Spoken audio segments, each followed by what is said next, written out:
미국에서 열린문 장로교회를 33년 섬기고요.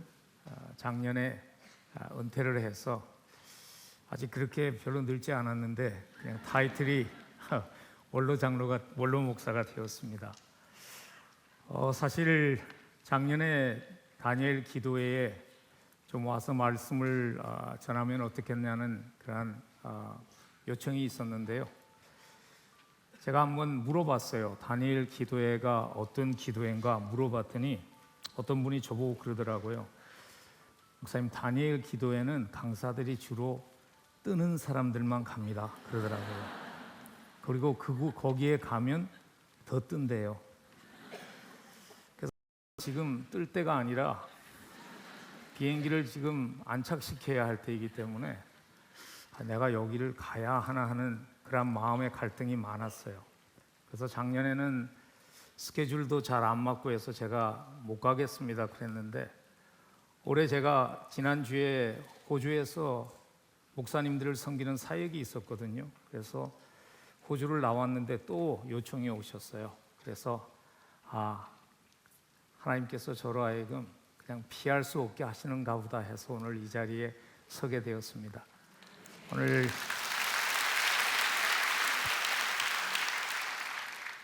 하나님의 말씀을 통해서 광야에서 우리를 만나주시는 하나님, 그 하나님을 함께 귀로 듣고 마음에 담을 수 있는 그러한 시간이 되기를 간절히 소원합니다. 제가 잠깐 기도하겠습니다. 하나님, 우리를 오늘도 예배자로 불러주심을 감사합니다. 말씀 앞에 습니다. 하나님, 들을 수 있는 영의 귀를 열어주시고 또 마음에 담고 살아낼 수 있는 하나님 은혜도 허락해 주옵소서. 예수님 이름으로 간절히 기도합니다.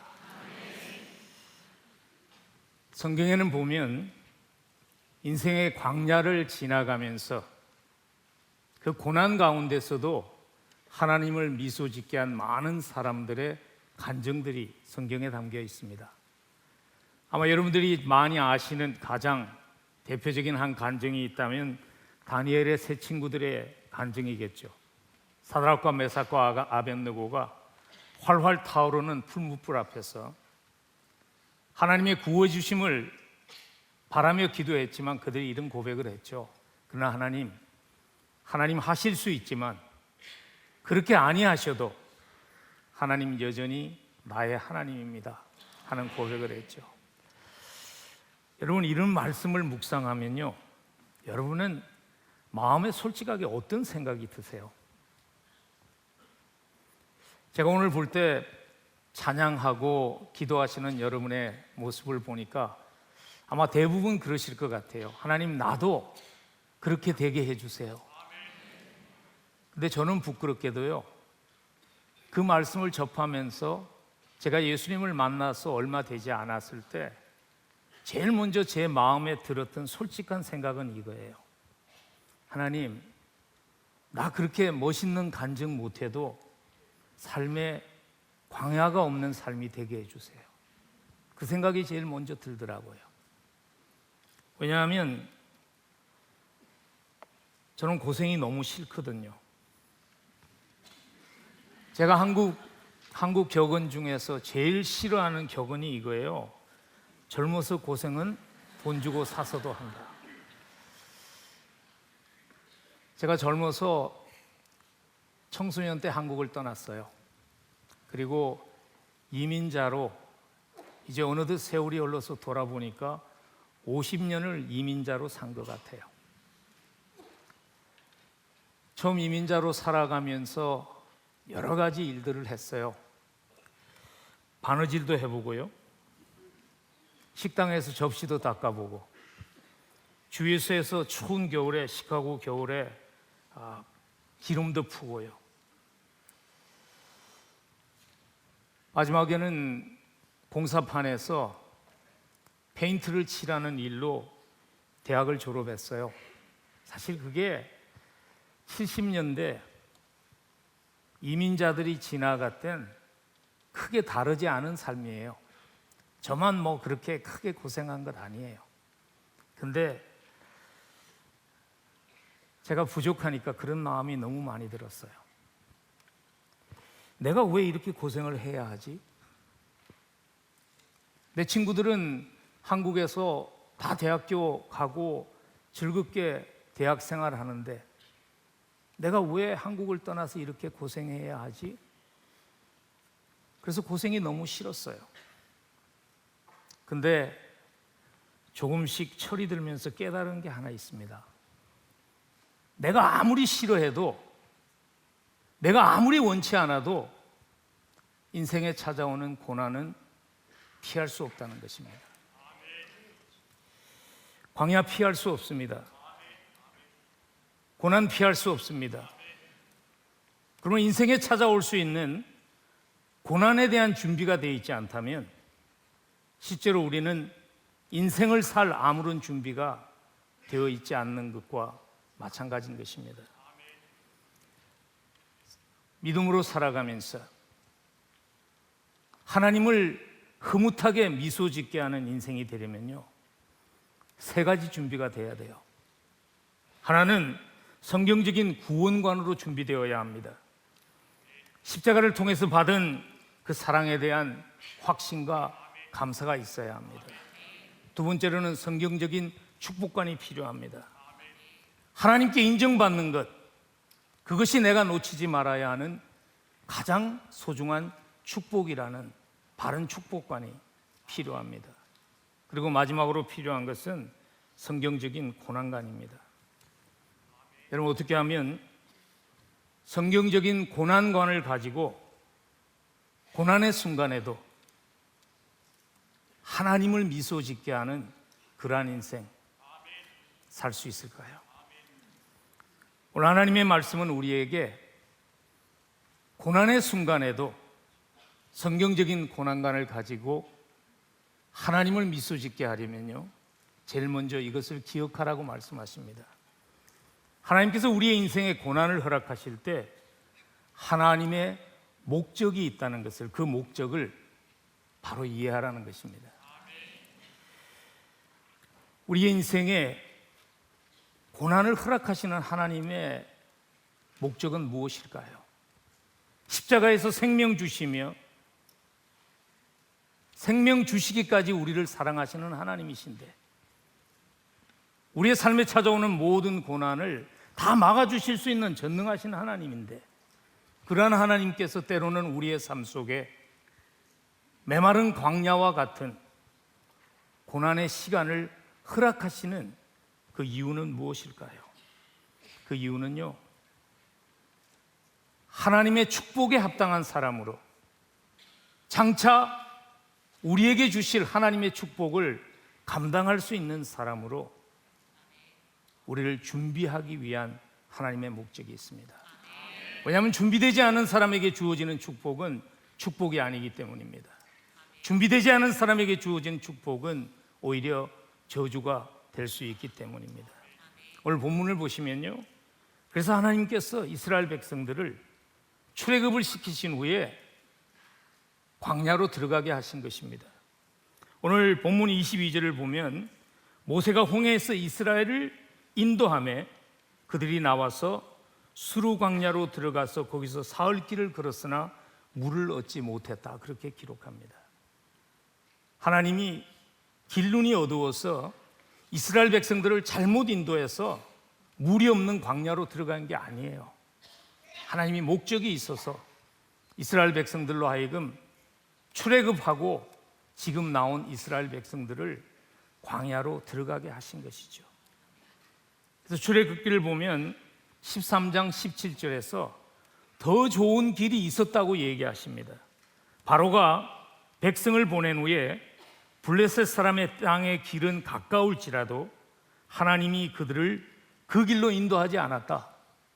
왜냐하면 전쟁이 일어나면 준비되지 않은 이스라엘 백성들이 마음을 들이켜 애굽으로 돌아갈 수 있었기 때문이라는 것입니다. 당시에 이미 블레셋 사람들의 상로가 있었어요. 쉽게 갈 수 있는 길이 있었어요. 하나님께서 그 길로 보내지 아니하시고 광야로 보낸 이유는 무엇인가 하면 약속의 땅에 들어가서 하나님의 축복을 누리기 위해서는 그 축복을 감당할 수 있는 하나님의 사람으로 준비되는 것이 필요했기 때문입니다.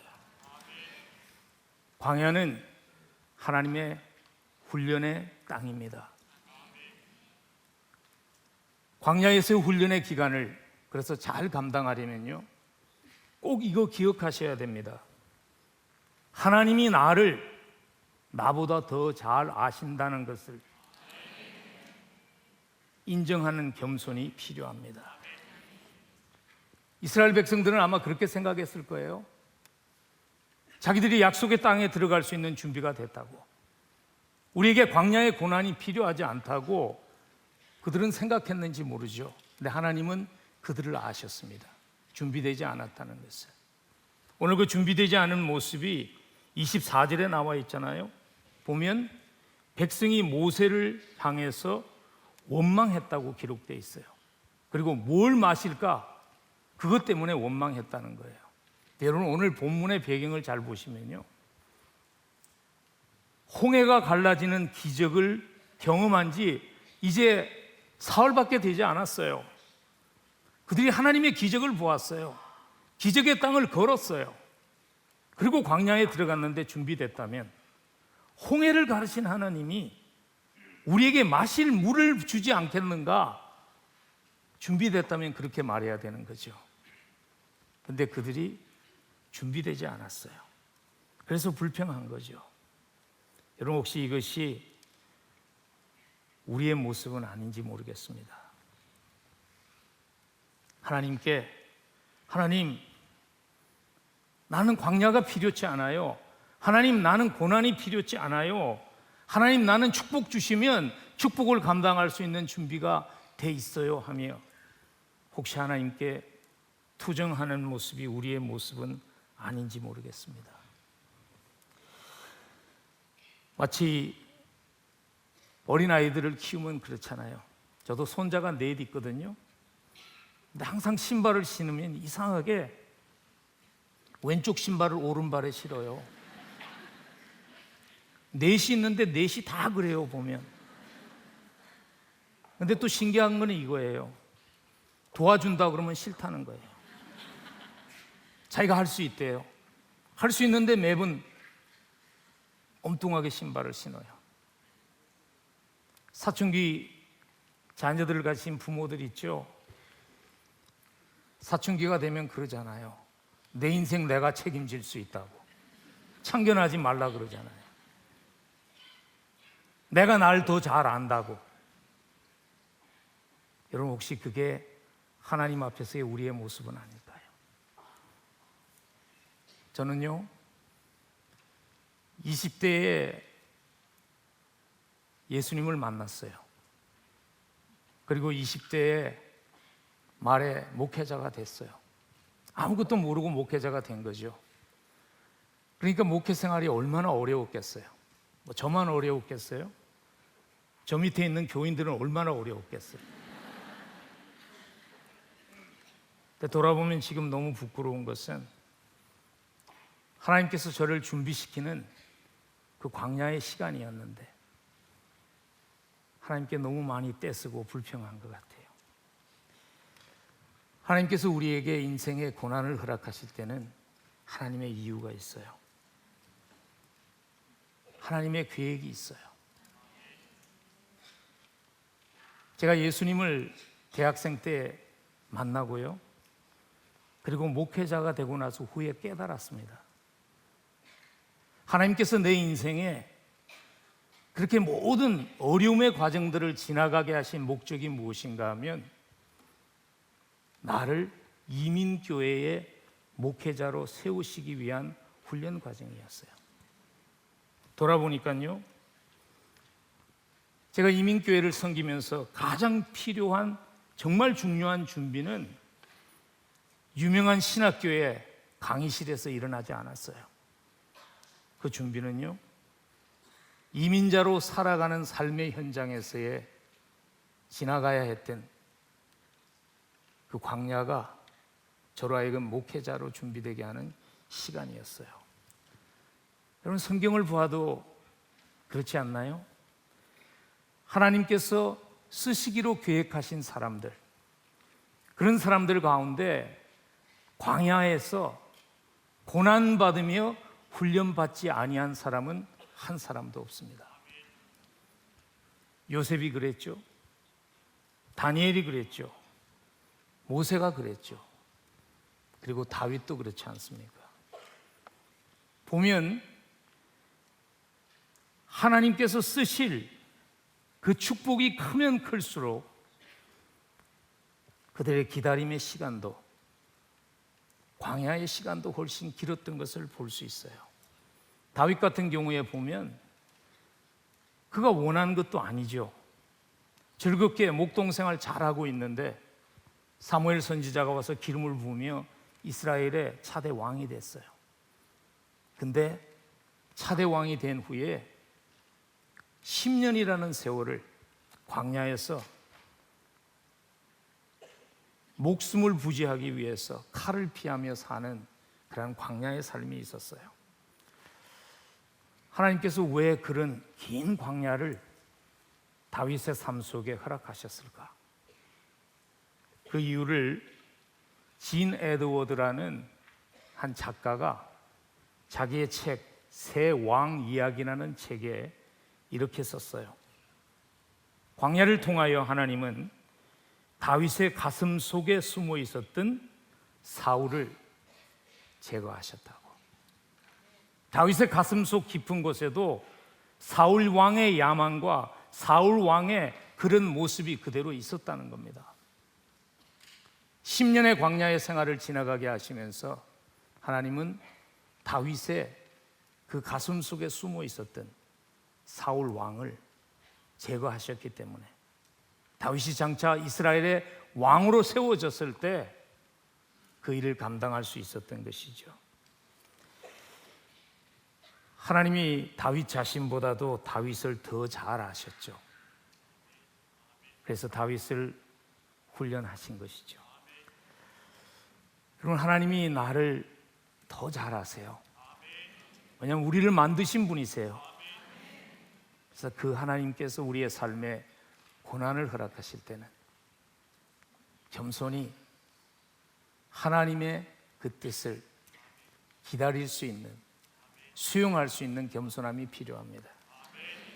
광야에서 훈련을 잘 감당하려면요, 하나님의 나를 더 아심을 인정해야 하고 또 나아가서 하나님의 때를 신뢰할 수 있어야 합니다. 하나님이 가장 적절한 때를, 언제가 나로 하여금 광야에서 나와야 할 때인 것을 하나님이 안다는 것을, 그 때를 하나님이 아신다는 것을 신뢰하는 것이 필요합니다. 여러분, 삶의 고난이 찾아오면 그런 생각 생기지 않나요? 하나님, 왜 이렇게 더디 역사하세요? 하나님, 좀 더 빨리 하실 수 없나요? 그런 기도 혹시 하시지 않는지요? 제가 그 기도를 많이 했어요. 한 새벽에 기도를 하는데 하나님께서 세밀한 음성으로 저에게 이렇게 말씀하셨습니다. 영훈아, 너는 너의 하나님이 너가 준비되지 않아서 더 간절하게 기다리고 있다는 것을 생각해 본 적이 있니? 너는 하나님 왜 이렇게 늦게, 느리게 역사하십니까? 라고 계속 불평하지만 하나님은 하고 싶은데 네가 준비되지 않아서 너의 하나님이 더 안타깝게 기다리고 있다는 것을 너는 생각해 본 적이 있냐? 그런 하나님께서 우리를 아세요. 그리고 하나님께서 언제가 적합한 때인지를 아세요. 광야에서 훈련되지 않고요, 정상에 오르면 그 성공 오래 가지 못합니다. 그 축복은 오래 가지 못합니다. 그러나 광야에서 훈련을 받은 사람은 그의 삶에 찾아온 축복을 감당할 수 있는 인생이 됩니다.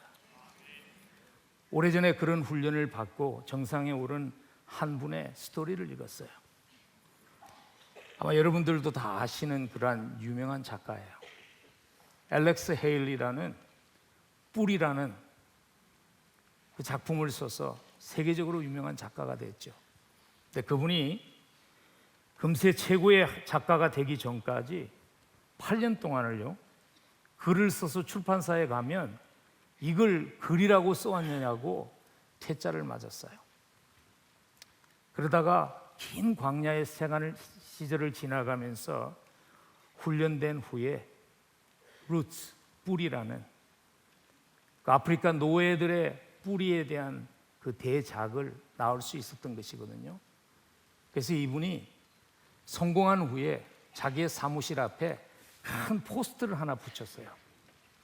그 포스터에 어떤 그림이 있었는가 하면 아주 높은 말뚝인데 말뚝 위에 거북이가 한 마리 앉아 있어요. 그리고 그 밑에 이렇게 써져 있어요.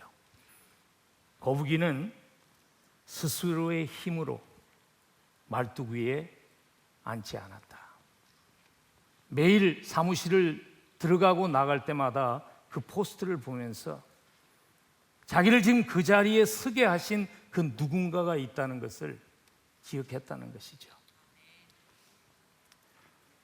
여러분, 삶의 광야가 찾아올 때 이 자리에도 아마 인생의 광야를 지나가는 분들 계시죠. 성급하게 나오려 하지 마십시오.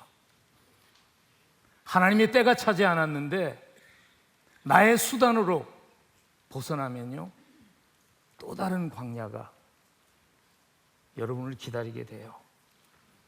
하나님의 스케줄에 맡겨야 합니다. 절망 가운데 맡기는 것이 아니라 하나님의 선하심을 신뢰하며 소망 가운데 맡겨야 합니다. 하나님은 우리의 고난을 결코 헛되게 하시는 하나님이 아니십니다. 욥이 이런 고백을 하죠. 이해할 수 없는 그 고난의 광야를 지나가며 욥기 23장 10절에서 나의 가는 길을 오직 그가 아시나니 그가 나를 단련하신 후에는 내가 정금같이 나으리다. 소망 가운데 인내했습니다. 알 수 없었지만. 그리고 하나님은 그 고난을 결코 헛되게 하시지 않았습니다. 하나님이 최선을 아십니다. 최선의 때를 아십니다. 하나님의 그 시간에 하나님을 신뢰하며 맡기며 소망 가운데 기다릴 수 있는 은혜가 여러분 모두에게 함께 하시기를 간절히 축복합니다. 우리 인생에 찾아오는 광야의 의미는요, 그 광야를 하나님이 허락하시는 의미는 훈련에만 있는 것이 아닙니다. 하나님은 그 과정을 통해서 훈련뿐만 아니라 훈련자 되시는 하나님을 더 깊이 경험하기를 원하십니다. 광야가 우리로 하여금 축복되려면은 내 삶에 찾아오는 광야가 하나님을 깊이 만나는 은혜의 시간이 되게 해야 합니다. 광야에서 누릴 수 있는 가장 큰 축복은요, 목을 축일 수 있는 물이 아니에요. 배고픔을 해결할 수 있는 음식이 아니에요. 광야에서 놓치지 말아야 하는 가장 소중한 축복은 광야에서만 만날 수 있는 그 하나님을 만나는 것입니다. 아마 삶을 살면서 고난이 찾아오면 성도들이 가장 많이 돌아가는 하나님의 말씀이, 돌아가서 묵상하는 하나님의 말씀이 아마 욥기일 것 같아요. 여러분, 욥기 많이 읽으셨죠? 욥이 누린 가장 큰 축복이 뭘까요? 욥기를 읽으시고서 그 질문해 보셨는지요? 욥이 누린 가장 큰 축복이 뭘까? 마지막에 가서 하나님께서 재산을 다 회복해 주시고 자녀들도 많이 주시고 그게 욥이 누린 가장 큰 축복일까요? 아닙니다. 욥이 누린 가장 큰 축복은요, 광야에서만 만날 수 있는 하나님을 만난 것입니다. 그래서 그가 욥기 42장 5절에서 이런 고백을 합니다. 내가 주께 대하여 귀로 듣기만 하였었더니 이제는 눈으로 주를 배움나이다. 광야를 지나가면 지적으로만 알던 그 하나님이 삶의 체험을 통해서 만날 수 있는 그런 특별한 은혜가 광야에서 주어집니다.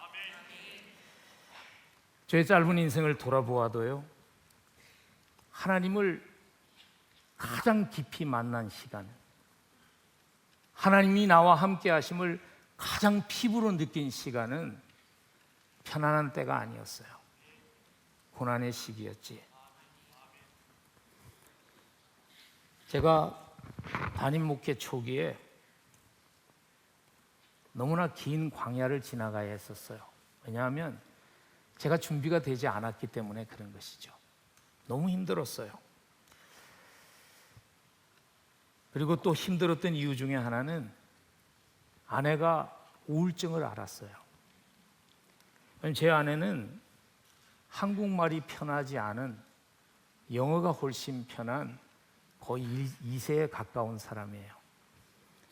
근데 남편을 잘못 만나가지고 한국 교회 담임 목사 사모가 된 거예요. 그래서 너무 맞지 않는 옷을 입고 살아가는 것이 우울증에 빠지게 한 것이죠. 그리고 저는 또 저대로 목회가 너무 힘들었어요. 왜냐하면 목회가 뭔지를 몰랐어요. 거기다가 또 힘들게 하는 사람들이 있더라고요.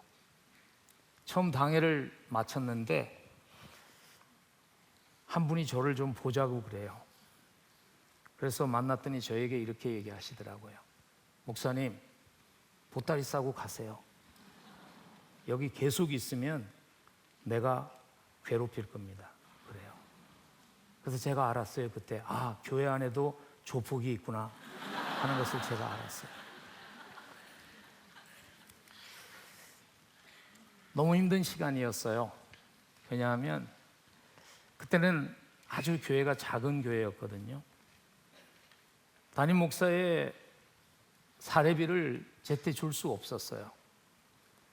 경제적으로도 어렵고, 아내는 우울증으로 시달리고, 또 함께 동력해야 될 리더는 저에게 떠나라고 강요하고. 그래서 제가 새벽마다 하나님 앞에 나가서 했던 기도가 이거예요. 하나님, 제가 그냥 사임하고 떠나면 안 될까요? 내가 언제 하나님께 나 담임 목사 시켜달라고 요청한 적이 있습니까? 저는 그런 기도를 해본 적이 없어요.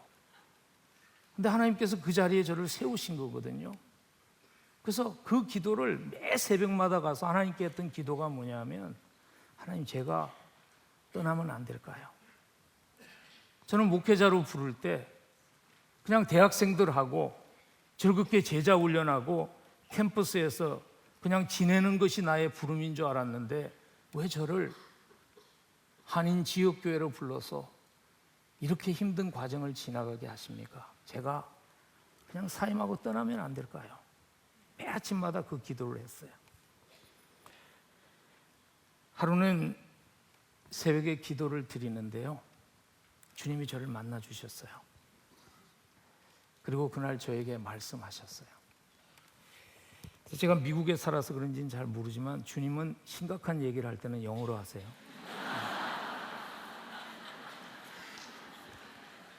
그래서 그날 아침에 딱 한마디를 하시더라고요. I know, 내가 안다고. 내가 다 알아. 내가 네가 지나가는 그 자리에 있어 봤어. 내가 알아. 주님이 아신다고. 그러니까요, 환경은 변한 것이 없어요. 근데 모든 것이 변하더라고요. 광야가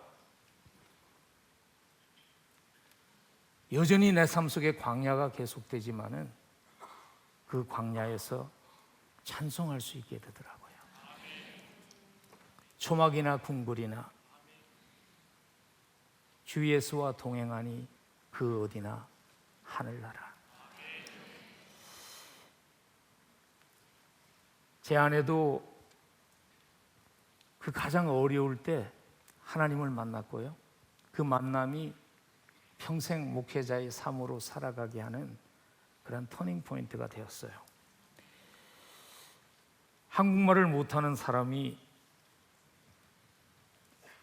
한인교회 담임 목사의 사무라는 옷은 너무 맞지 않는 거예요. 그래서 심한 우울증으로 광야를 지나갔는데 하나님이 제 아내를 만나 주셨어요. 세월이 흐른 후에 자신의 모습을 글로 남겼는데 이렇게 썼더라고요. 나는 마치 의왕 속에서 살고 있는 금붕어와 같았다. 지켜보는 사람들의 시선이 너무 불편해서 의왕 속에 돌 뒤에 숨으면 누군가가 와서 의왕을 툭툭 치면 깜짝 놀라서 다시 숨을 장소를 찾는 의왕 속의 금붕어와 같았다. 나는 누구인가? 나라는 사람의 가치는 과연 무엇인가? 그 질문을 하며 지나갔는데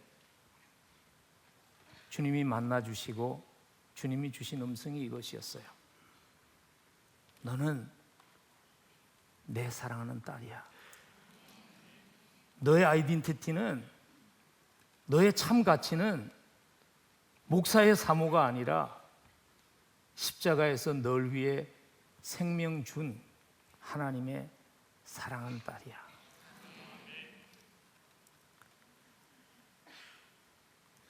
그 목소리가, 그 만남이 제 아내의 삶의 터닝 포인트가 되었어요. 광야가 하나님을 깊이 만나는 장소가 되면 광야가 오히려 축복으로 변합니다. 근데 문제는 뭐냐 하면요, 삶에 찾아온 고난의 순간이 저절로 하나님을 깊이 만나게 하는 그러한 곳이 되지 않는다는 거예요.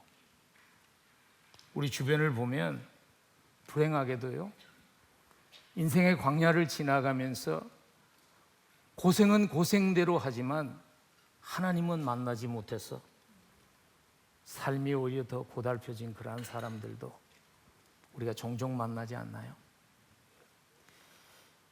왜 이런 결과가 생기는 걸까요? 그 이유는요, 광야를 지나가는 태도가 달랐기 때문이에요. 우리는 광야는 피할 수 없어요. 그렇지만 우리에게 그 광야를 어떠한 태도로 지나갈까 하는 그 선택은 우리에게 있어요. 오늘 본문을 보면 똑같은 광야입니다. 똑같은 어려움입니다. 근데 오늘 본문을 보면요, 두 부류의 사람의 모습을, 다른 선택을 한 두 부류의 사람을 만나게 되죠. 이스라엘 백성들은 불평하고 원망하는 선택을 했어요. 근데 오늘 보면 모세는 하나님께 매달리며 기도하는 선택을 했어요. 25절에 보면 모세가 여호와께 부르짖었더니 여호와께서 그에게 한 나무를 가르치시니 그가 물에 던지니 물이 달게 되었다고 기록합니다. 기도했더니 영의 눈이 열렸어요. 영의 눈에 열려서 보았더니 하나님께서 이미 문제 해결책을 바로 그 옆에 두셨어요. 광야를 지나가면서 여러분, 기도를 선택할 수 있기를 간절히 축복합니다. 기도가, 광야를 지나가면서 기도가 우리의 영의 눈을 뜨게 하면요, 함께 하시는 하나님이 보여요. 그리고 그 가운데에서 역사하고 계신 하나님의 손길이 보이기 시작해요. 그것을 보았기 때문에 광야가 끝나지 않았지만 아름다운 간증을 남긴 한 분이 계시죠. 여러분들이 잘 아는 분이에요. 그래서 오늘 잠시 한번 그분의 간증시를 제가 인용할까 합니다. 나 가진 재물 없으나, 나 남이 가진 지식 없으나, 나 남에게 있는 건강이 있지 않으나, 나 남이 없는 것 있으니, 나 남이 못 본 것을 보았고, 나 남이 듣지 못한 음성 들었고, 나 남이 받지 못한 사랑 받았고, 나 남이 모르는 것 깨달았네. 공평하신 하나님이 나 남이 가진 건 나 없지만 공평하신 하나님이 나 남이 없는 것 갖게 하셨네. 뇌성마비라는 인생의 광야, 이 땅에서는 끝나지 않을 인생의 광야를 지나가면서 송명희 시인이 하나님을 만난 후에 고백했던 아름다운 고백이죠. 남이 못 본 것 보았고, 남이 듣지 못한 음성 들었고, 남이 받지 못한 사랑 받았고, 남이 모르는 것 깨달았고, 그래서 그 하나님을 공평하신 하나님이라고, 이것이 우리의 고백될 수 있기를 주의 이름으로 축복합니다. 그러기 위해서 광야에서 기도하기 위해서요, 꼭 잊지 말아야 하는 것이 한 가지 있습니다. 그것이 오늘 본문 말씀을 광야를 기록하시면서 26절 하반부와 27절에서 이렇게 마무리 짓고 있는 이유가 그것입니다.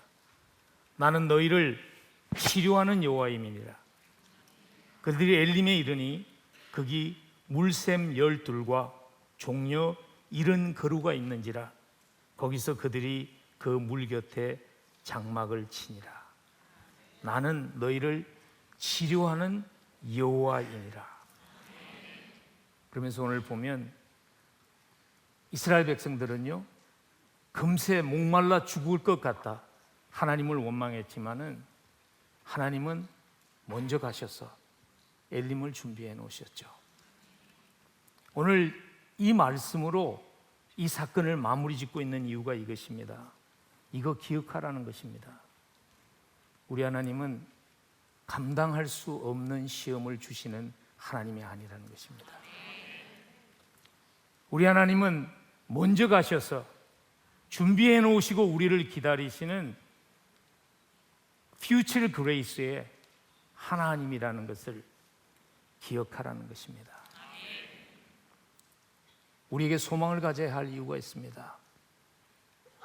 소망이 없으면 기도할 수 없어요. 사람이 음식 없이 3주를 살고 물 없이 3일을 살고 공기 없이 3분을 생존할 수 있다고 그러죠. 근데 사람은요, 소망 없으면 한순간도 생존할 수 없습니다. 소망 없으면 기도할 수 없습니다.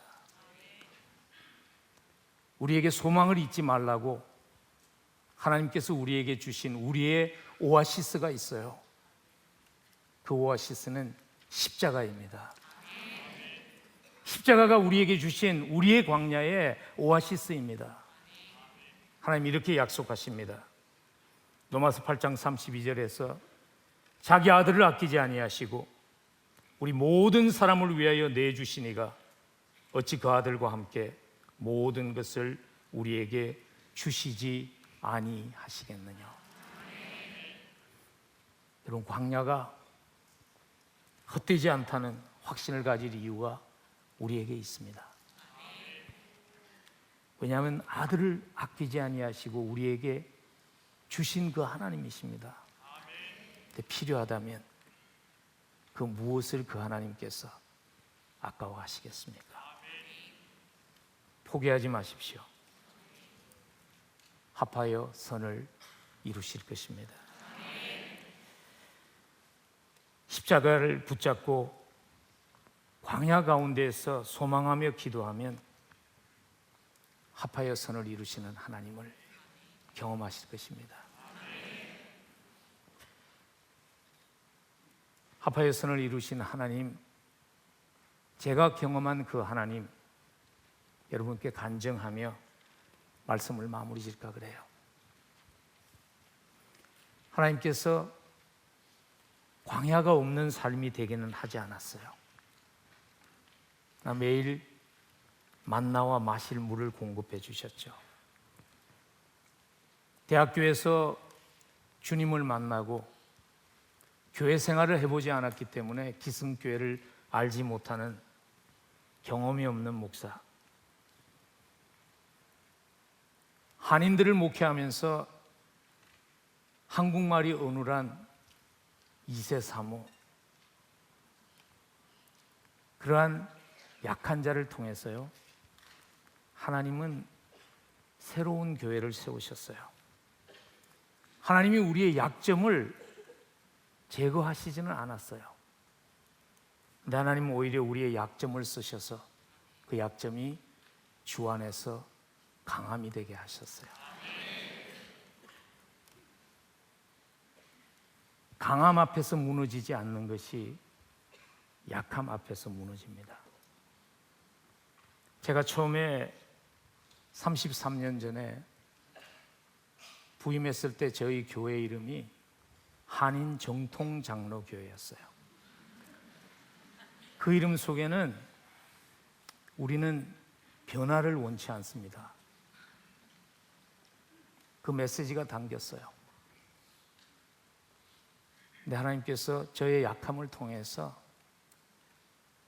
열린문 장로교회로 이름을 바꾸셨어요.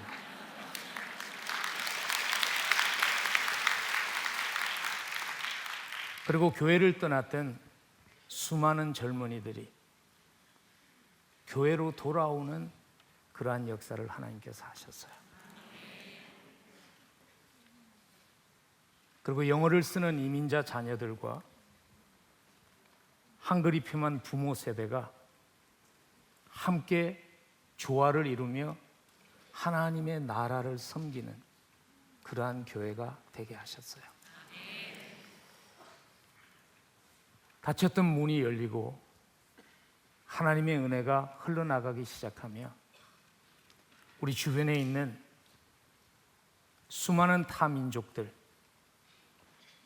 멀리 가지 않아도 이미 우리 곁으로 다가온 선교지와 같은 그들에게 하나님의 복음 그리고 그 인생을 바꾸는 역사들을 하나님이 하셨어요. 하나님은 우리의 약함을 쓰십니다. 우리가 그들을 섬길 때마다 이런 얘기를 들어요. 우리는 당신 교회에 오면 존경받고 있다고 느낀다고 그들은 얘기해요. 왜냐하면 많은 교회들이 섬겨요.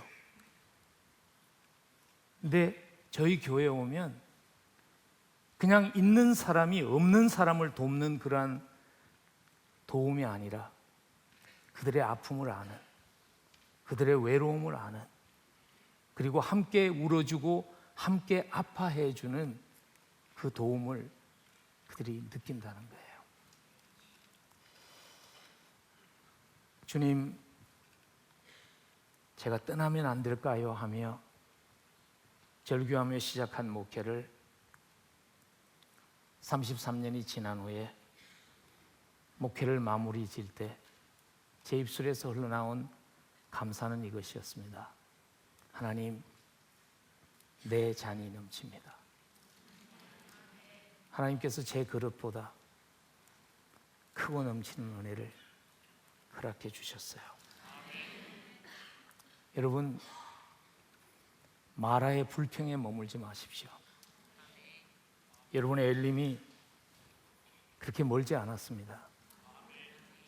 합하여 선을 이루시는 하나님, 우리의 고난을 헛되게 하시지 않는 하나님께서 엘림을 준비하시고 기다리고 계십니다. 여러분의 삶의 고백이 하나님, 내 잔이 넘칩니다. 솔로몬과 같이 세상에 많은 것을 가졌지만 헛되고 헛되다는 고백이 아니라, 하나님, 내 그릇보다 차고 넘치게 써주신 그 하나님을 찬양합니다는, 내 잔이 넘칩니다는 고백이 되기를 주의 이름으로 간절히 축원합니다. 우리 함께 기도하겠습니다. 혹시 이 자리에 메마른 광야를 지나가는 분이 계신지요? 광야를 쓰셔서 준비하시는 그 하나님, 하나님, 나를 변화시켜 주시고 나를 준비시켜 주시고, 무엇보다도 이 광야가 나와 함께 동행하시는, 나의 모든 고통을 아시는 그 하나님을 깊이 만나는 축복의 시간이 되게 해 주옵소서.